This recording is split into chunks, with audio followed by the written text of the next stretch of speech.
যে ছাত্রদল যুবদলের এই হেলমেট বাহিনী এরা এতদিন কোথায় ছিল? প্রশ্ন করেছেন না? উত্তরটা দিব? আমার কোনো উত্তর নাই। উত্তরটা দিয়েছেন জনাব সালাউদ্দিন আহমেদ সংসদে দাঁড়িয়ে। উনি বলেছেন যে নির্বাচন যদি হতে না দেয়, এইভাবে হাত নেড়ে নেড়ে বলছেন না? বলছেন নির্বাচন যদি হতে না দেয়, এই বাহানায় আমরা সব বিষয়ে আপোষ করে জুলাই সনদ মানে নিচ্ছি। মানে ওনারা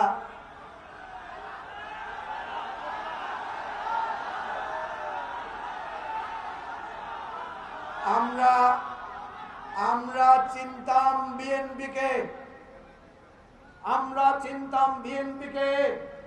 আমরা চিন্তাম বেগম খালেদা জিয়াকে, যিনি আপোষহীন নেত্রী ছিলেন। আজকে যেই বিএনপিকে আমরা চিনি, এই বিএনপি আপোষকামী বিএনপি। আমাদের কোনো কথা না, কথা সালাউদ্দিন সাহেবের।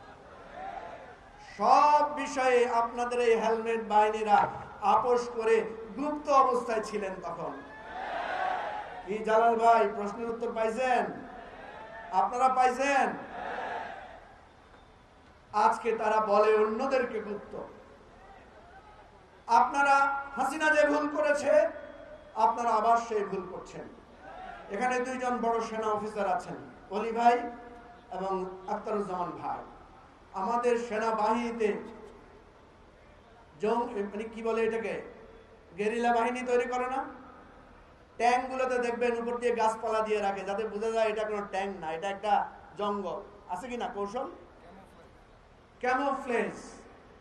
Camouflage is a strategy of war. যদি যুদ্ধ করতে আসেন, যদি যুদ্ধ লাগাইতে আসেন, যদি রক্ত ঝরান, যদি আমার ভাইদেরকে হত্যা করার চেষ্টা করেন, আরো হাজার বার লক্ষ বার আমরা গুপ্ত হতে বাধ্য হব। গুপ্ত হওয়া কোনো অন্যায় নয়। পরিস্থিতির কারণে যদি আপনি অস্ত্র হাতে তুলে নেন, যদি আপনি রক্ত ঝরান, যদি আপনি আবু সাঈদ মুগ্ধের মতো মায়ের বুক খালি করার চেষ্টা করেন, সকল কৌশল গ্রহণ করা আমাদের জন্য, সবার জন্য।